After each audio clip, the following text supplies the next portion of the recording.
had it, if you didn't have me a copy of the agenda. Yeah, I just can't open more than one thing on my iPad at one time. For some reason.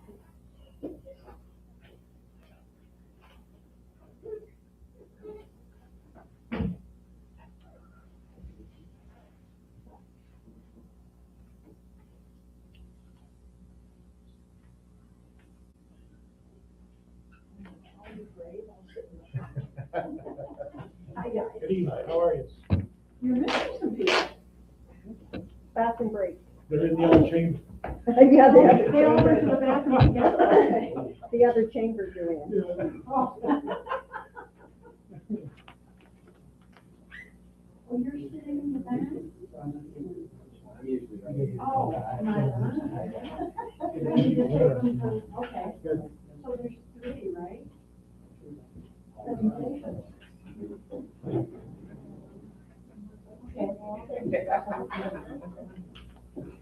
It's a really good presentation.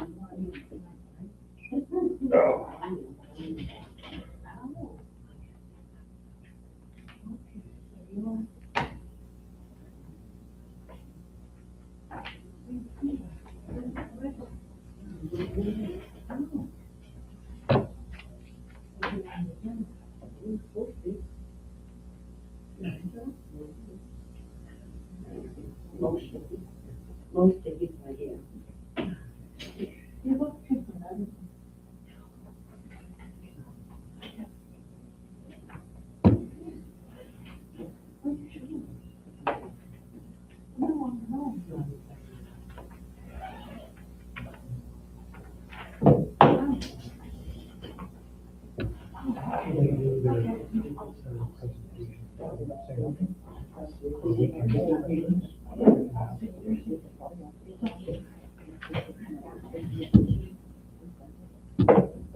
Right, yeah. Yeah, I know what I mean. We can, if you want to get a vacation or something after the presentation. Oh, you want me to come and get you? Okay, okay.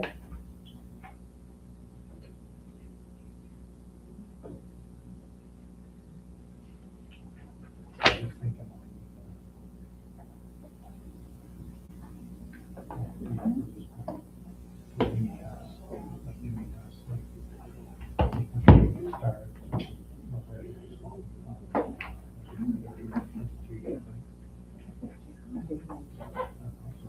thinking, or maybe just read it before you read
7 p.m., June 15th, the call regular council meeting to order for the district of Tobin Valley.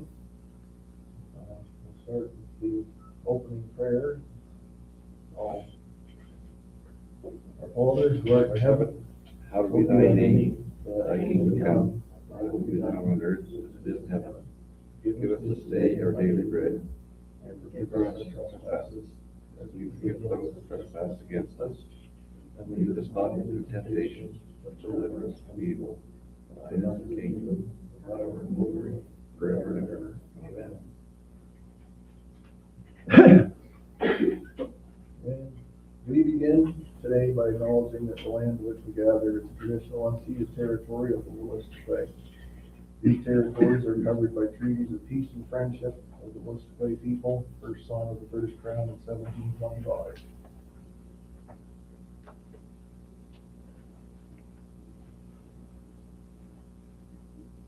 We could give an approval of the agenda.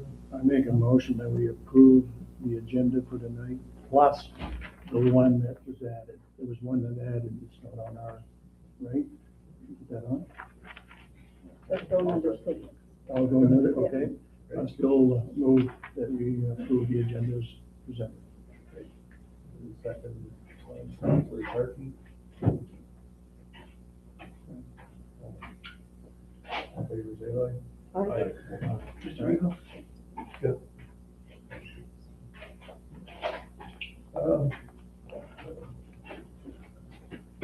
The declaration of conflict of interest.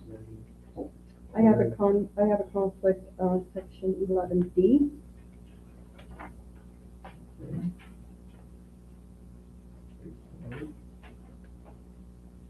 Obviously, we didn't see that. Okay. Anything else? No. No, the adoption of the minutes from the previous, we have a motion to adopt the regular meeting minutes from April 20. I make the motion that we accept the minutes of the regular meeting, April the 20th. I'll second. All in favor, say aye. Aye. And we have a motion for the adoption of the minutes for the special meetings of May 4th, May 8th, and June 9th. I shall move, special meeting on May 4th, 2026. Do you want them all at once? Or separate, okay. May 8th, 2026, and June 9th, 2026. Second. Carried. Thank you for coming tonight. This will be a first one for me, so please, it may be a bit clunky, but it'll get better as time goes by. And I understand we have some presentations to see tonight, so I'll just call first, we have Mr. Jason Green, Tobin Valley High School.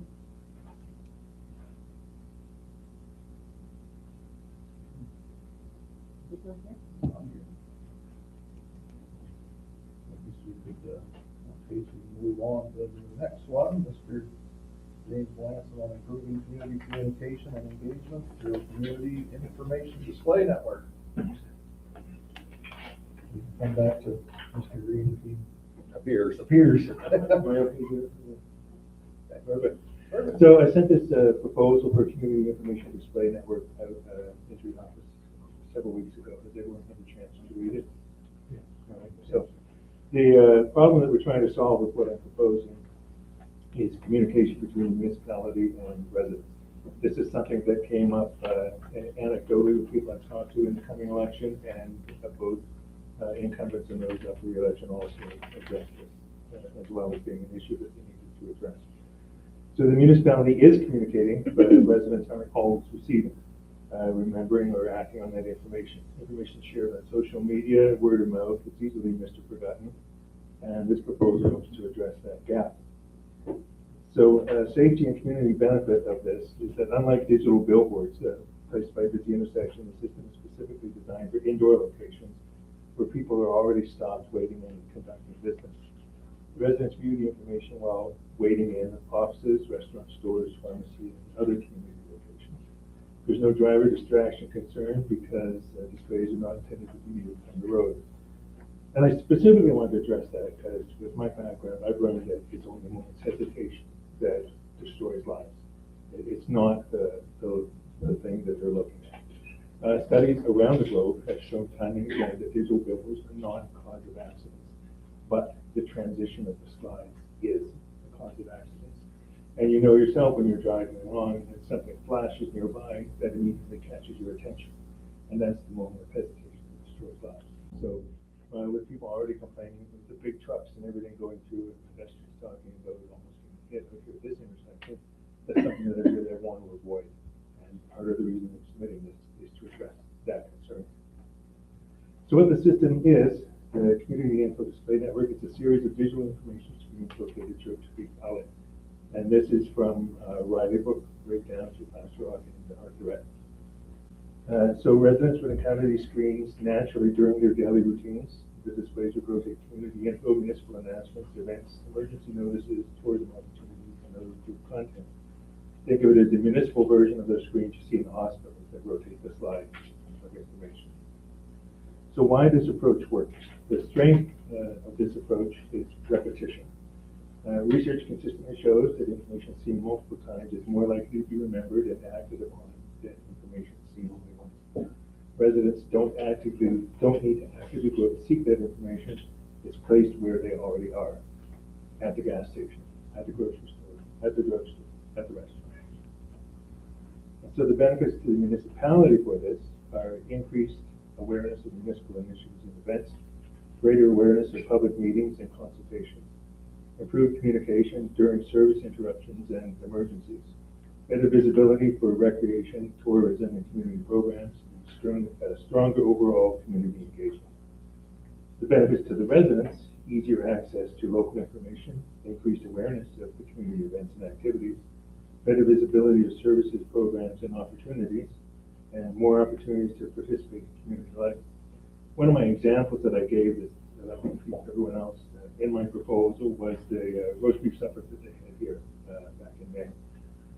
I saw it on Facebook, completely forgot about it. A couple weeks later, I saw it again, and I thought, I really want to go to this. So I had to put it in my calendar and set an alarm so that I remembered it. Because I knew that once I would scroll past it, I probably wouldn't see it again, and I didn't. I never saw the tag come up again. But I had it in my alarm, so I went, supper was great. So my recommendation is to begin with a modest pilot project involving a limited number of locations. I've already outlined examples of that and a cost for that implementation of the pilot. This would allow the municipality to evaluate costs, participation in community response, operational requirements before considering expansion. So the proposal does not replace existing communication methods. It's another tool to add to the community's toolbox. One designed specifically to place important information directly in front of residents in a visible, repeatable, community-focused way. Who is this not going to help? It's not going to help the person who's stuck at home. This can't address that. But also, the poster that's put up at the store, that doesn't address it either. So, I think that overall, this approach will put more information in front of people more often, and it will help the community. Are there any questions? I know I sent you a whole lot of information. More good information. Yeah. That's good information. I'll continue to go over it a bit more in depth. Okay. I think any way to reach the public is good. And the better battery. Yeah, I guess I would say to improve, it's best to try to always improve if you can. Yeah. So this approach is found globally in cities in Canada, the U.S., but also in Europe. It's very big in the Nordic countries over there. It's growing. So there is a worldwide footprint of success with this, for example. So it would be proposed to put screens in, say, your major, they Yeah. start out, So- look at. Every place in town. The store in Arthurette, we went up to the store in Riley Brook. I already talked to Dwight in Riley Brook, he loves the idea. In Guardian Drugs, in Phil at Napa, he really likes the idea. In fact, he wants to set up his own system as well. I talked to Kelly for Hannah, Kelly's Kitchen. She's absolutely behind it, and she wanted to put a spot to for you for the monitor. So there's other people to talk to, of course. And I said in the proposal, I really believe in this, and I'm willing to volunteer my time to help you get it off the ground if you want to. And unpaid, I volunteering my time because I believe in this concept. And this, so, it's, the messaging would be remotely controlled from. Yeah, so the way it works is there's a media box that gets plugged into the display terminal, and that media box is directly connected to the provider's server. And so, just like your Fire Stick at home is providing the stuff on the Amazon servers, this does the same thing. Here at the office, you would log into the application control program, and that's where you would create your media slides. Or if they were pre-created, you just upload them, and away you go. You set your repetitions on how long they display for, how many there are, and to be repeated.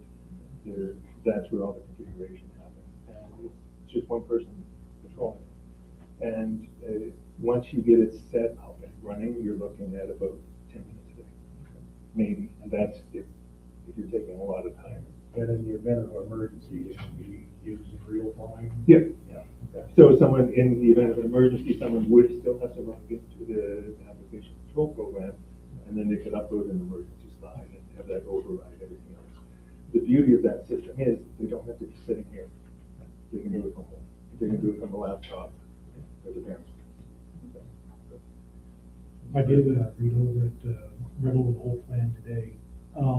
Now, one thing I was going to ask you about that, as an incentive to these businesses that are plugging these devices in, putting up space.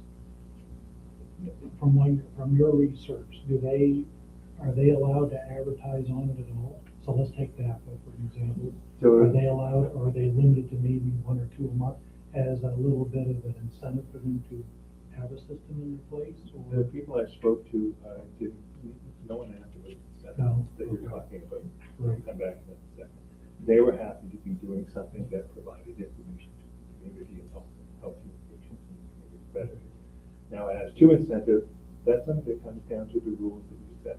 So in my proposal, one of the appendix was an example set of governance for how it would run. And so within that, you would specify the host would have X number of slides per. Right. Right. So that's something that you would decide. So far, not had anybody ask for that. But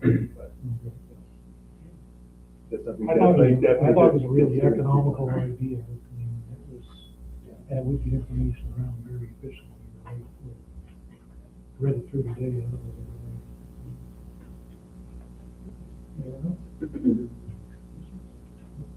All right. Thank you very much. Thank you.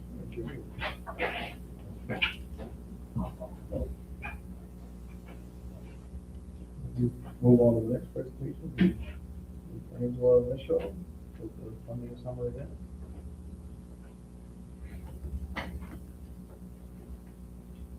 I'll stand here just because I choose not, I don't like talking with people behind my back, so anyhow. I'm not sure if anybody or all of the council has received my email. I'm hoping that you have, but, I have nothing. It's Jason, you want me to lend it?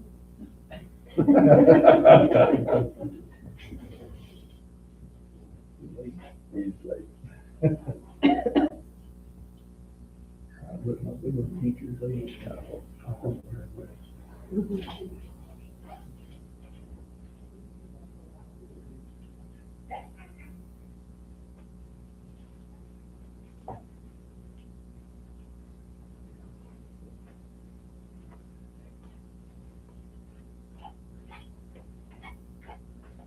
Anyhow, I don't have much to present other than what I sent to you, so I will, for those that didn't receive the email, I'll just read off what I did send to council. I did bring with me a friend of mine, another community member, so if you have any other questions, you can direct them to Shane or myself. So I just put, good day, my name is Angela Michaud. I am the president of Ranch 85, Arthur Royal Canadian Legion in Arthur. As well, I have been a citizen of Arthur for 95% of my life, other than when I was in my post-secondary education in the 80s. As most of you know, depending on which way you are traveling, you are either entering the district of the Tobic Valley or just leaving it. And with that being said, Arthur does belong in this district. We are part of you guys. Every year, there are monies allocated to each municipality district to help assist with activities of all sorts. I've had this summer event in my head for the past 2 years, and this year I would like to see it come to life in Arthur. Most municipalities host a summer musical event, and we as citizens of Arthur and Tobacers would like to start a Thirsty Thursdays at our licensed patio area behind the Arthur Legion for the months of July and August. So for approximately 7 to 8 weeks, weather depending. What this means is, because the community does not have any set acreage to host such events, we chose to use the Legion premises. Every Thursday, we will have a different musician or musicians come to play for the public in our licensed area from 7 to 9. And we, the Legion, will have the bar open for both alcoholic and non-alcoholic beverages for sale to the public to take outside and have a full drink while enjoying the music. We will as well sell either hot dogs or burgers, perhaps popcorn to the public to raise a bit of funds for the Legion. With that being said, I was approached by one of the gentlemen who has offered to help me with this, and he asked me what we would charge or what we would pay the musicians to come to play, and I thought, oh God. So anyhow, since we are a community and not a municipality, but we are within the district limits, we do not have any allotted funds to host such events. So, therefore, myself and Shane, who is one of our community members, we're asking, I put in the amount of $2,500, but we would appreciate anything from the district so that we can host this event to, I guess, as a kickoff or something new, not only to the community, but to the district. So, my husband and Shane have volunteered their time to make a small platform so the performers can put their instruments out of the elements. And we have, the Legion has 10x10 canopies, so we would put one over them like for sun shelter and set them out. And I hope you will take my suggestions into consideration.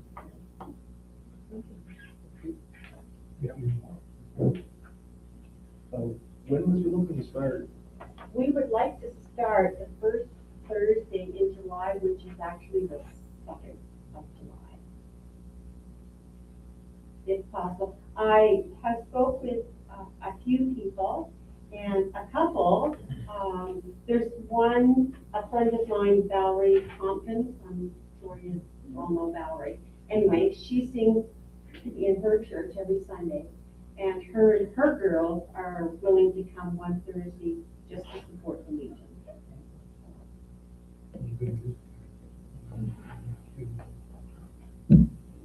But anyway, you know, I guess you have to start somewhere, and as a community, like I said, we always used to use the Arthur Waldheimer. It no longer belongs to the community. It has been sold along with the church, so we have no land other than to use the Legion. Did you say it's gonna be subject to sunshine only for the band, or you're gonna have a roof over it, they're gonna play? Well, we would have a canopy over them, and that would be up to their discretion if they want to play in, you know, in the rain or whatever. I know I've been to several different towns where they host them in the summer, and they play in the rain, but most of them are under you know, a covered bandstand. Yeah. And maybe one day we'll have one in the community. For now, we'll do with what we have. So it could move inside the regional. Right? It could, yeah. Yeah, If okay. it's raining, we could still host it So inside. it's guaranteed to go Absolutely. every Thursday night. Yeah.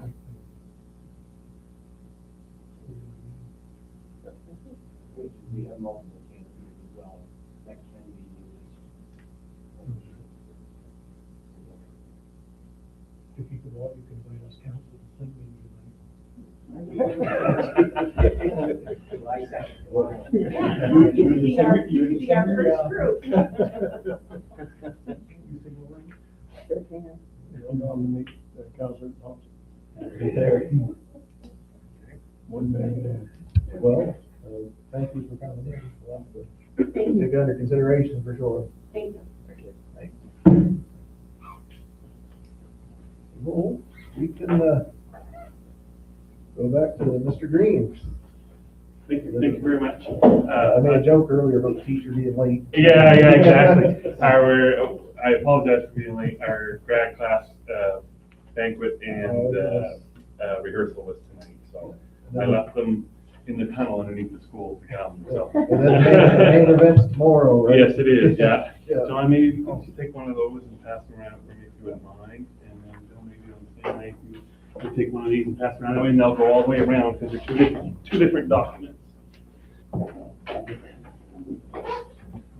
So, I had sent a letter to council, I think with Sharon, first of all, congratulations, Mayor, that was on your recent election. Outlining the desire for our school to get a new playground. We don't have much in way of playground equipment at the high school, middle school.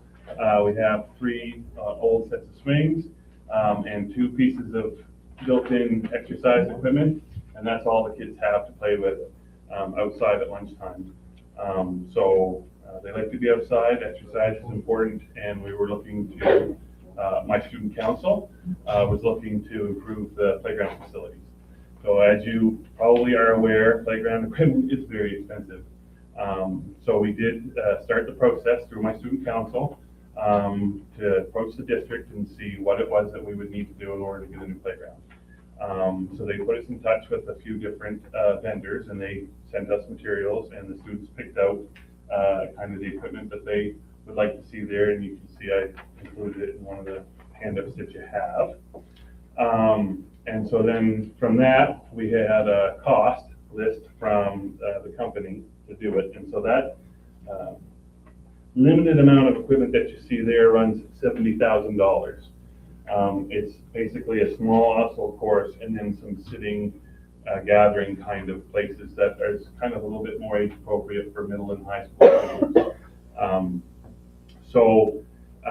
Knowing that we didn't have $70,000 sitting in the bank, we had some help from district office, and they put us in touch with the Regional Service Commission, or Regional Development Commission, and they did give us a grant to cover half of the cost, and that was recently, as of this week, actually was approved.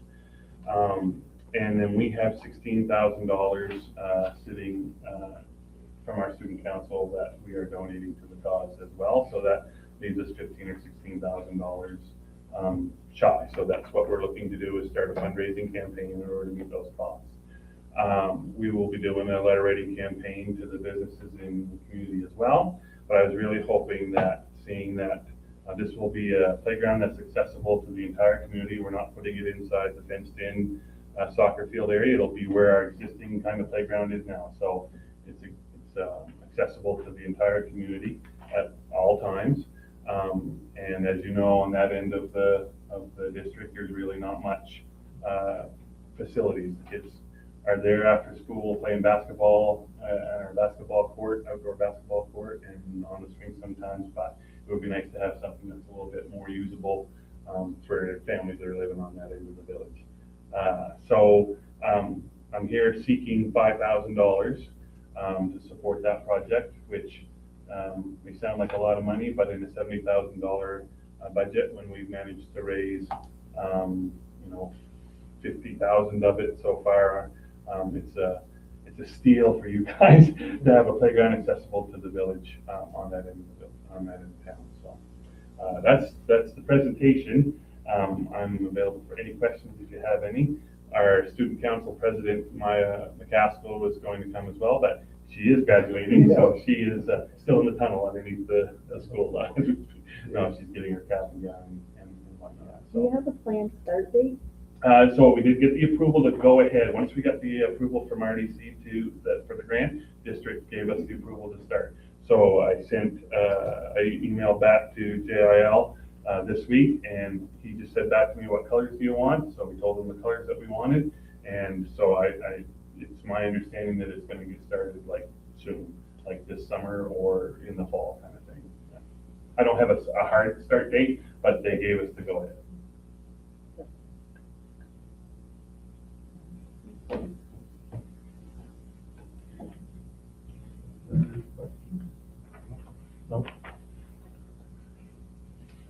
I'm all ears too. If you think of something afterwards, if you want to email me at the school, and you can reach out and I'll try to help answer any questions that you have. And otherwise, I thank you for your time. I apologize again for being late, and I'll leave you to it. All right. Thank you. You have another one? Yes, this one? Yeah. There's some others. There's. Good. Thank you very much. I appreciate it. Thank you for your time.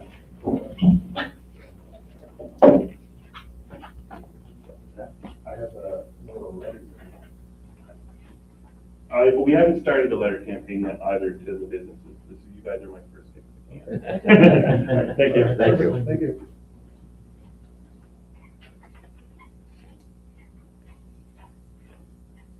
I guess now we're moving on from presentations on to the correspondence.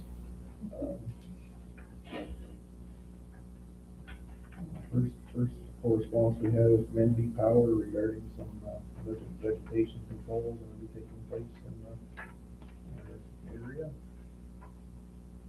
Can't find the sheet, but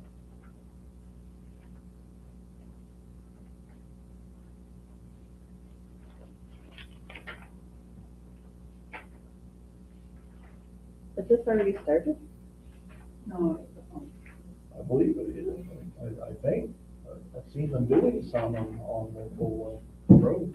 In the correspondence, it stated this herbicide will be applied during the period between June the 8th and September the 15th. Oh, okay, it's on transmission line. This is herbicide. Yeah, okay.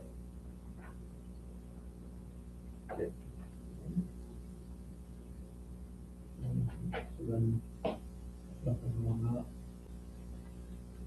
Moving on to the next camp exploration. Correspondence regarding some exploration work they're gonna be doing in the Riley Brook area.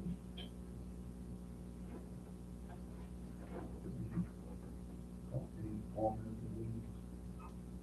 Council has supplied the information, it's Yep. just a general explanation of the exploration in that area. They did that last year as well, right? Yeah. It's just ongoing, right, from last year? Just ongoing from last year? We had our quarterly report from the RCMP regarding their activities in the areas. Anything that needs discussion on that? It's nice to see them around quite a bit. I Yeah. would say. Yeah, so you see them more than Mhm. Several days a week, they're here with 2 or 3 cars, so I don't know what the activity is, but probably you must know, so. Going to some of the local pharmacies along the countryside, I guess. Is there policy to spend so many hours in a community, in any community? Okay, just on the.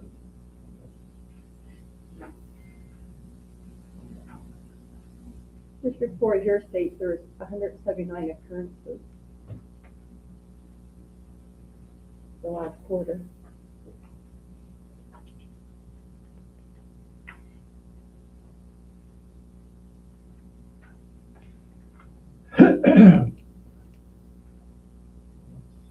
Oh, well, business arising from the minutes.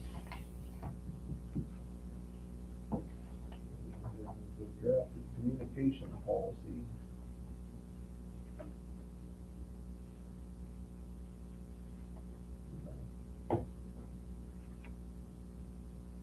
Is there anything on?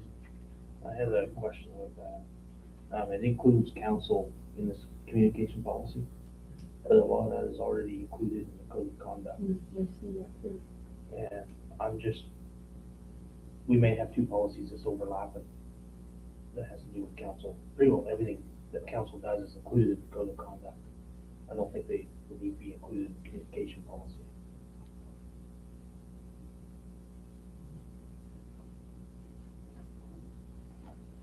Maybe clarify, on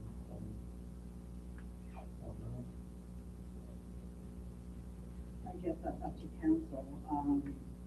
I guess they're two separate policy. I understand what Councillor Pierce is saying, but the communication policy is basically emails and communication to the public as opposed to code of conduct.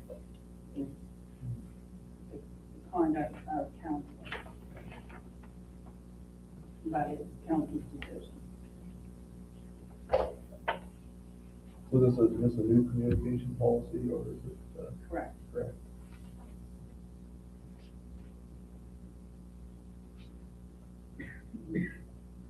I say we revisit it and maybe approve it at the next meeting.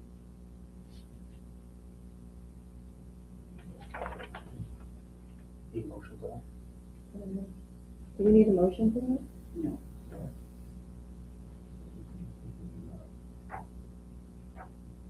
Unless anybody else has anything, any comment?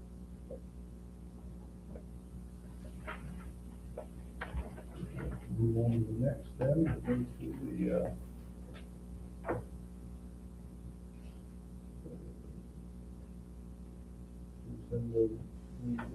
Clark Street, the intersection of Mac White Street.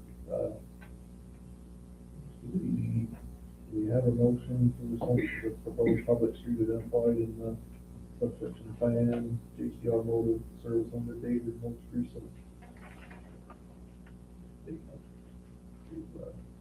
To accept ownership of the public street and authorize the clerk to proceed in accordance with section 883 of the Community Planning Act. I shall move that motion. I'll second that. All in favor? Aye. Motion carried.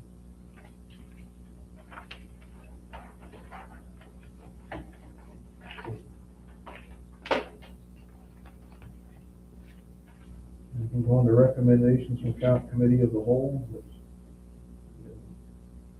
really established that yet. I guess we can, from there, we go on to the business. First is the reintroduction of not reading the Lord's Prayer prior to the council meeting. We started on this side of the room here. Councilor Eagles, or Kevin, comment? Well, the last council meeting we had, I guess we did vote on it, and at that time, and then we got a new council. For me, myself, I would still say what I said before. I would leave the Lord's Prayer in the council meeting. That's what I would do. For me, I would vote yes to have the Lord's Prayer in the council meeting. Councilor Paul?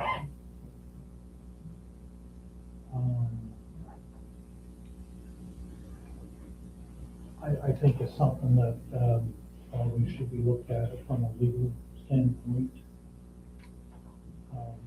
Because it's, when it comes to preferences, we get all kinds of different preferences in the town across the law. So I think I would like to review it with the legal counsel and see where we stand on the legal side of things myself.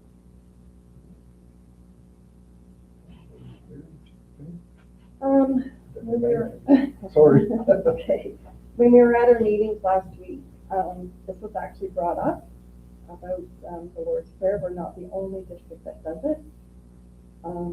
It was stated at our meeting that there's nothing provincially or anything within local government stating that we can't do it. I, for one, am okay with us doing it, but maybe it needs some further investigation just in case of vote. And go from there.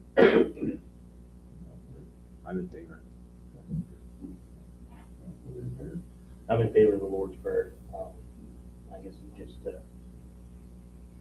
if you read it, it just has values to it, and I guess, Counselor Wright had said last meeting that it sets the tone, he used it to set the tone of the meeting, and I guess it's, the values of it would be, be wisdom, forgiveness in that, and it helps set the tone for the meeting and fairness to everybody. So if I was to vote today, I'd vote to keep it. Well, I just, over the last few months, it's been passionate, but, I know when I looked at the things where other communities when we checked their, like, for example, when I checked their agenda, not only down, up and down the Western Valley, I think we're the only one that has the Lord's Prayer. And again, I based it on a municipal government, we're a government entity. So, but after hearing this weekend, truthfully, I'm going to be either one way or the other was saying it, but open my eyes too. So, Are you yea or nay? well, as far as He needs to call the vote. Yes. I just call both yet.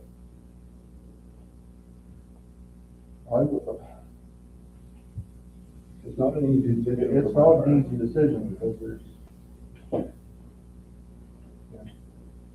So, let's put it out there, we call vote, so we keep the Lord's Prayer. All in favor? Aye.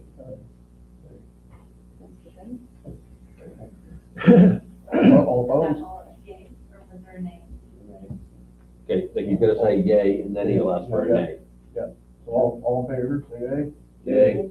All opposed? Nay.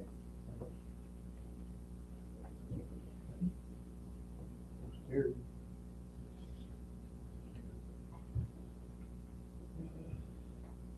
Next, we move on to the request for the pride flag to be flown during the month of June.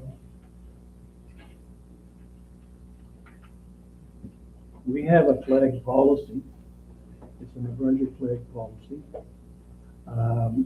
where we fly the Canadian flag for all Canadians, and we fly the New Brunswick flag for all New Brunswick people. As far as I'm concerned, that's fine with me, 2 flags flying. As far as I have nothing against the pride flag. I just don't think we need to fly it. I just don't think that we need to. I think, and I don't care, I have a lot of friends that are in that organization, 40 years of construction. I've had several that's welders. I had guys that I called from St. John to assist me in New Hampshire. And when I was in Stora at Fort Hawkesbury, we had them all. I had welders. I even had a group, Queens. So I just don't see, I think we need to stay with the flag policy that is in place, or we'll have to review the flag policy.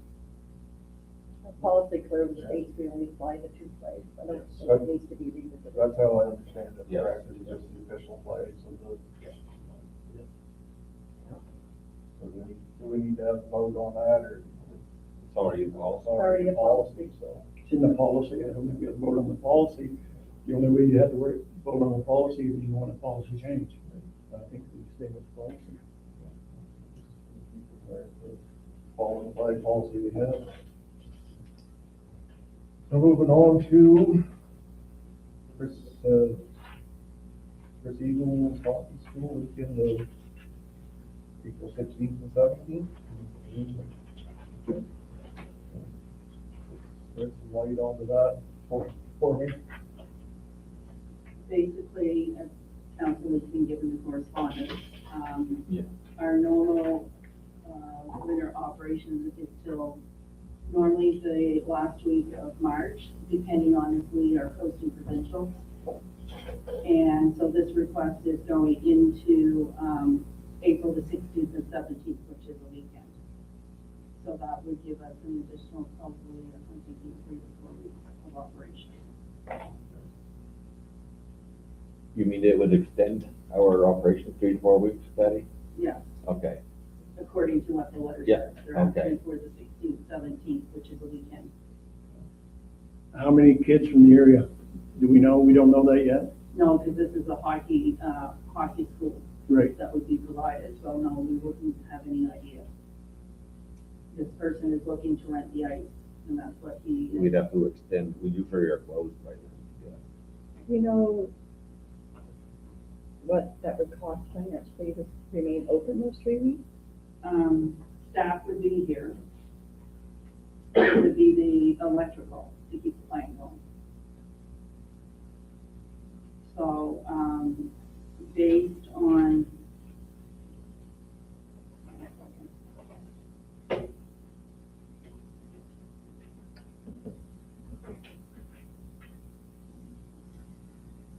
So that would be April. So last year's bill for April was almost $5,800.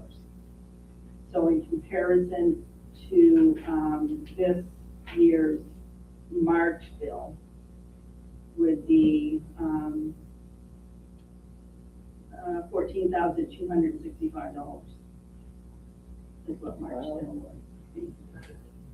So that would be about, what, 24%? Like I love seeing it, but if it's gonna cost that much to extend, What would the rental fee be for those 2 days? I'm not sure because he didn't say exactly what he wanted to rent other than what he said, like what he, the information I have is what you have in the letter. I think we'd have to ask more information. could Come we, back to look at yeah, it. use that or contact him See if you to can see if change he the can date. change these dates, Be nice if he could change his dates about a month. maybe. On average, adult rental is $140 an hour. That's adult.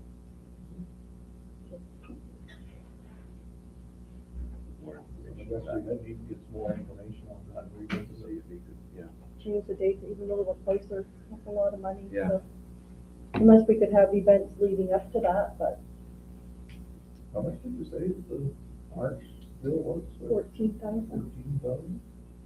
That's pretty good.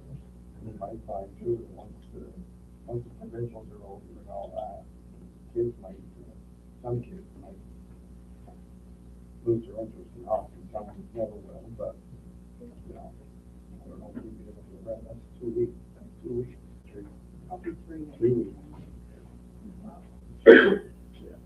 We don't charge for public skate. Yeah. So there's no revenue there. So. It does say here 15 ice time, so we charge the adult rate is $2,100. Yeah. I'd reach out to him about dates. Yes. See if they can get a little closer maybe.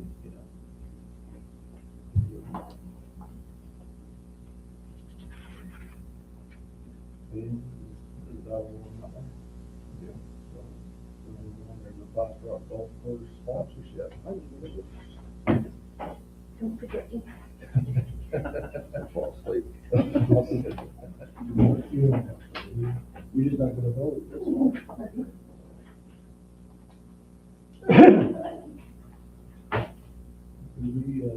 We usually give them a sponsor, yearly sponsor, don't we, Patty, for Last year, it was $200. $50.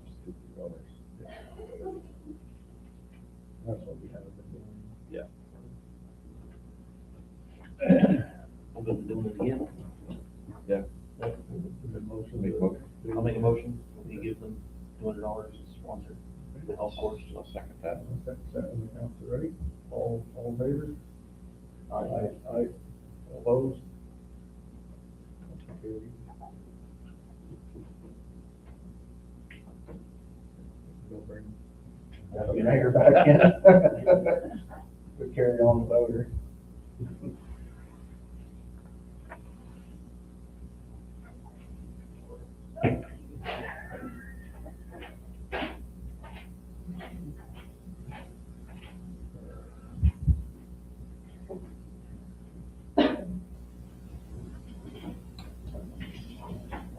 So we move on to the next piano at the Welcome Center. Request to be professionally tuned and maintained.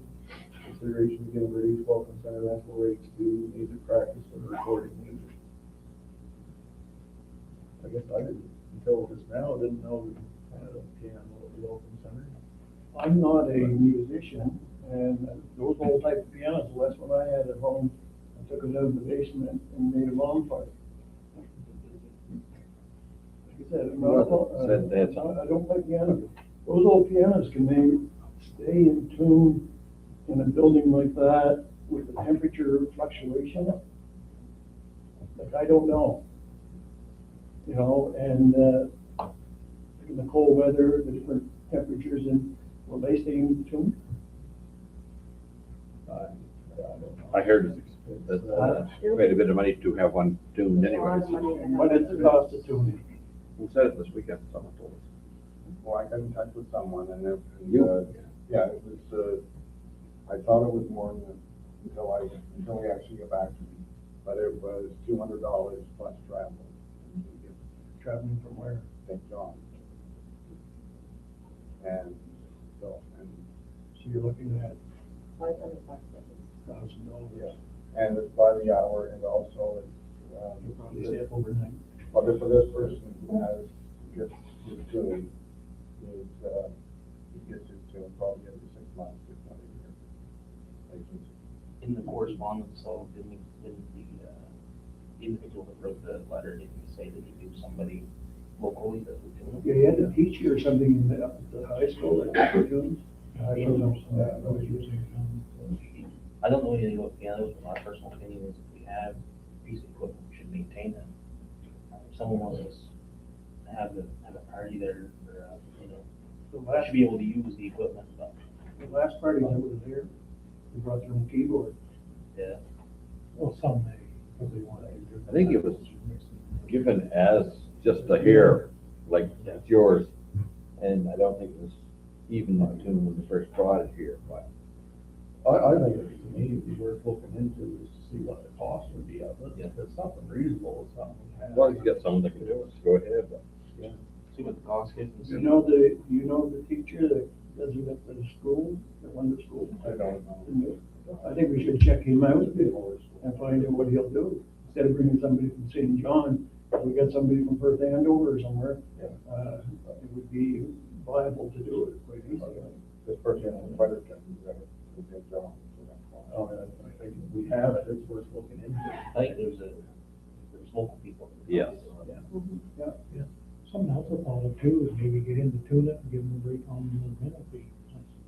Especially if he's willing to teach you to play piano.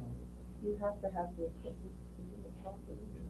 Oh, that's what I mean, but like if he's responsible and he knows somebody to tune it. Maybe someone to look at it too, right? I can't even play the radio, so. I say you look at pricing, I think we should go with pricing. Yeah. and make a decision from there. There's nothing wrong in reducing piece of music. Yeah. There's an interest. So, I don't think we can move anything on that, just to look into it, right, so. There's another part of that question too, right? Reduce the rental fee. What are our rental fees for $74. $74 for 5 hours? Is that a, So it's 65 plus tax. so basically it's a daily fee, isn't it? I don't According really, to how many hours you work. I don't think we should reduce No, it now. we don't reduce their hours. Someone else could use it at 4.8. Leave it as is, and then we'll look into the tuning part.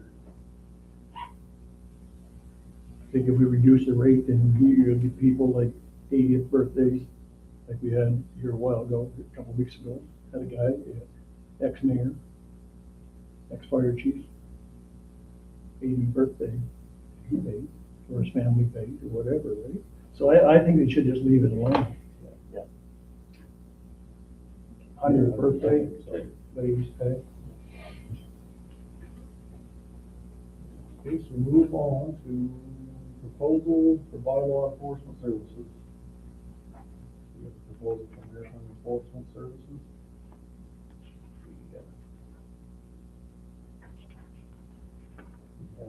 Do you have the information to put out for that? How they put a proposal forward? Everybody had attached the Yeah. proposal that was forwarded. Also, I had contacted Grand Falls asking if they would provide these services to the municipality. I have yet to hear back from them. The RSC Commission responded to an inquiry from the district, and the response was that at this time, the RSC has been asked for what a model would or could look like if the RSC were to employ a bylaw enforcement officer for 3 municipalities that do employ their own enforcement officer at the present time. So there would be 3 municipalities out of the area that would be a part of this system.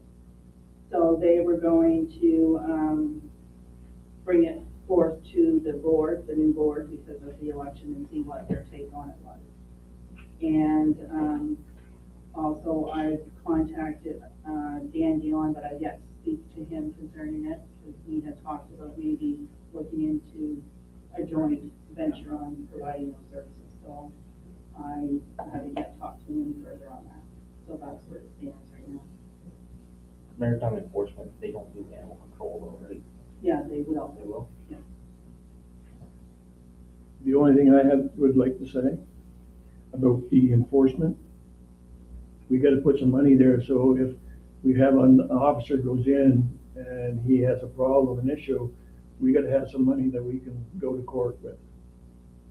We gotta have, for enforcement, we can't enforce it, there's no sense of having an officer. We have to be, we went down this road in the last 3 years, we had an officer, but we didn't have no money for enforcement. If you have to go to court, you know, it's free. I think right now we're just looking at proposals for.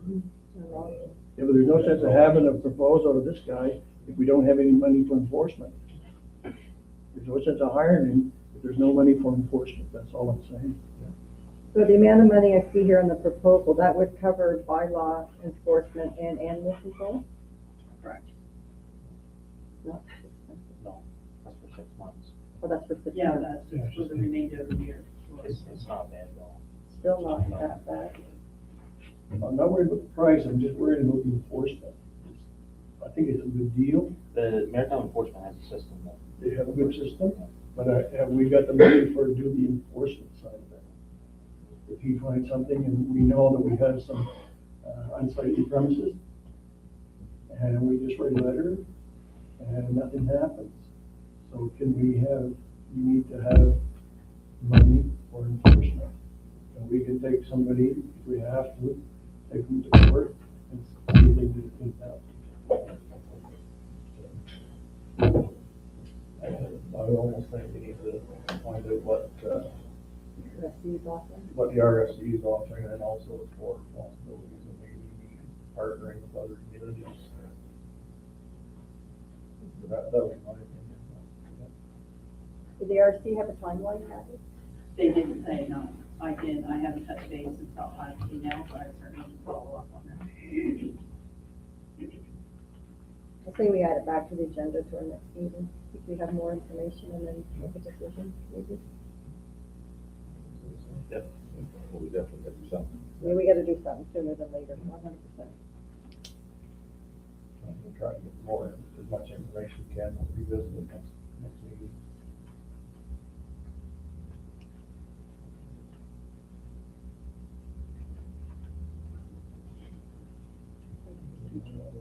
Draft amendment bylaw 2023-05-J1, procedural bylaw 2023-05 for council review.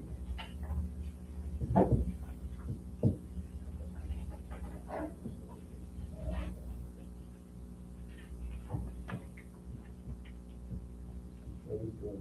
bylaw for committee of the whole, is it? It's amendments to the procedural bylaw. The copy that, the draft that council was given, it notes the changes to the sections. Okay. So pretty much what this means is, after the committee of the whole, if there's any motions to be brought forward, we bring it forward at the next meeting. Correct.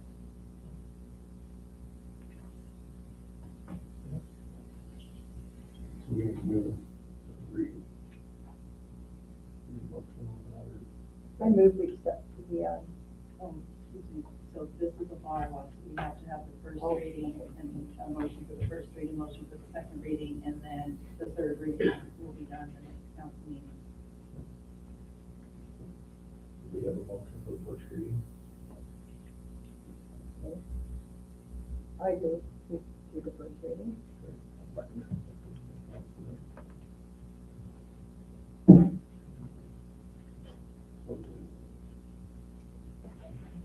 Part of me on this, what, And then we have to have a motion for the second reading by title. okay, I move the second reading.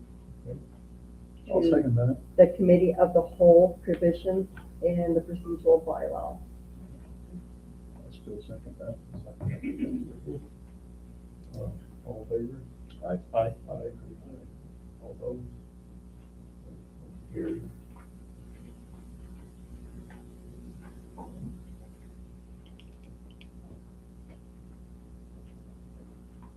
Then moving on to signing officers.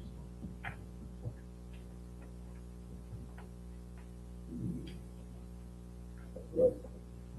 Signing officers, that would be for, would be normally be Patty, or sorry, clerk and assistant clerk and the mayor, then we need one other from council.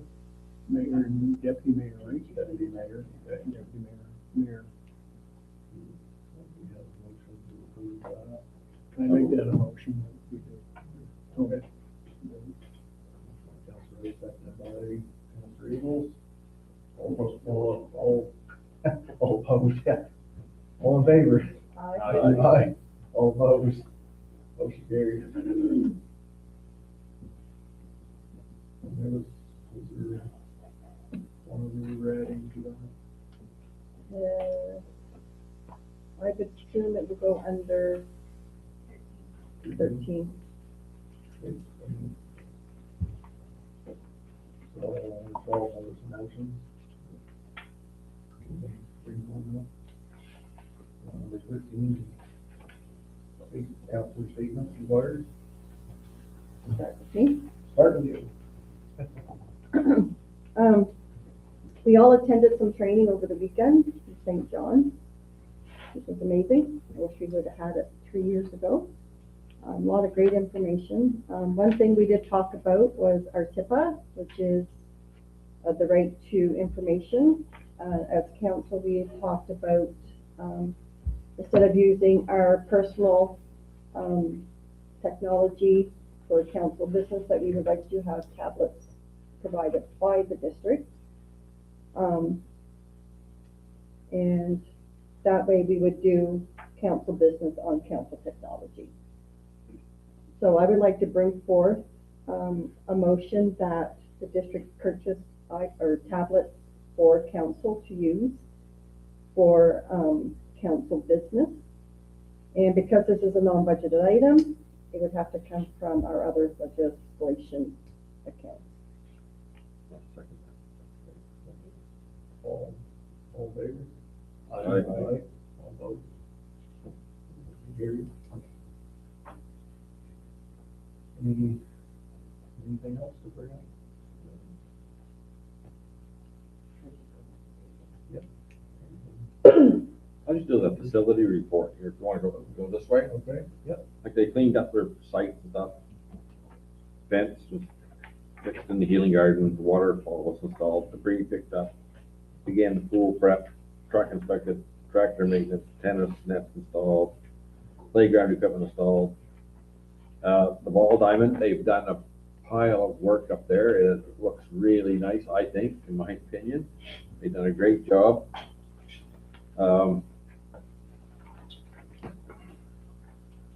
Then they did a lot of work, like repair lawns for winter damage, got the basketball nets up the arena floor.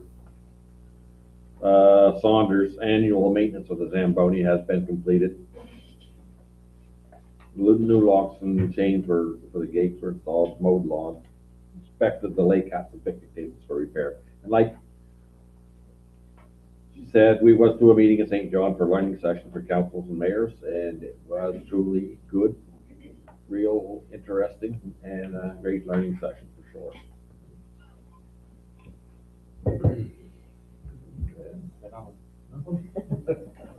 Man of many words. That's, a couple of comments about the session down in St. John this weekend, it's very good. And, met with Melanie, the rec director here last Thursday before I left, and she's very, has everything. She had all my questions answered before I asked them, I think. She's got a lot going on. I guess that's all I have for that.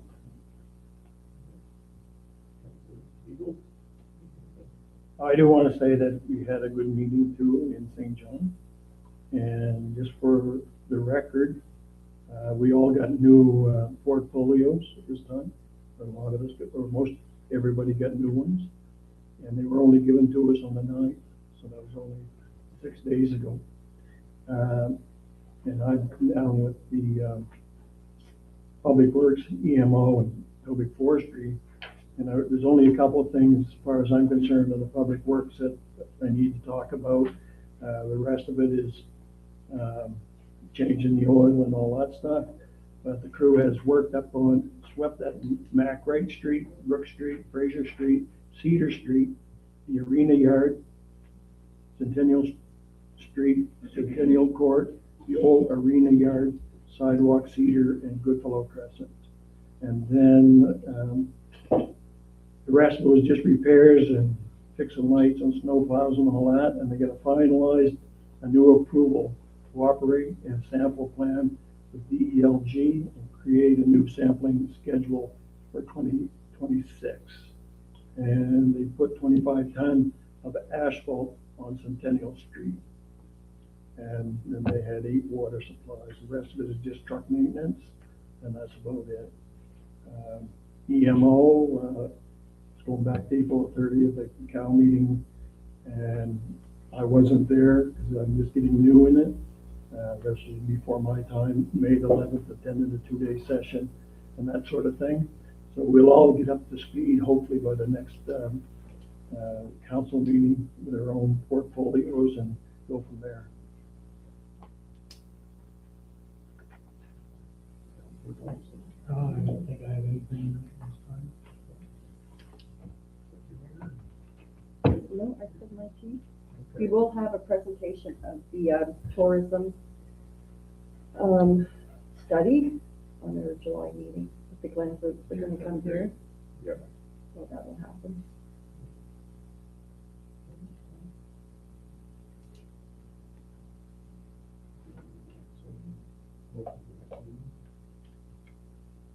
Yeah, I move we have our next meeting on Monday, July the 20th at 7 p.m. I second that. All in favor? Aye. All those? Motion carried. And I move we adjourn. Approved. Approved. Approved.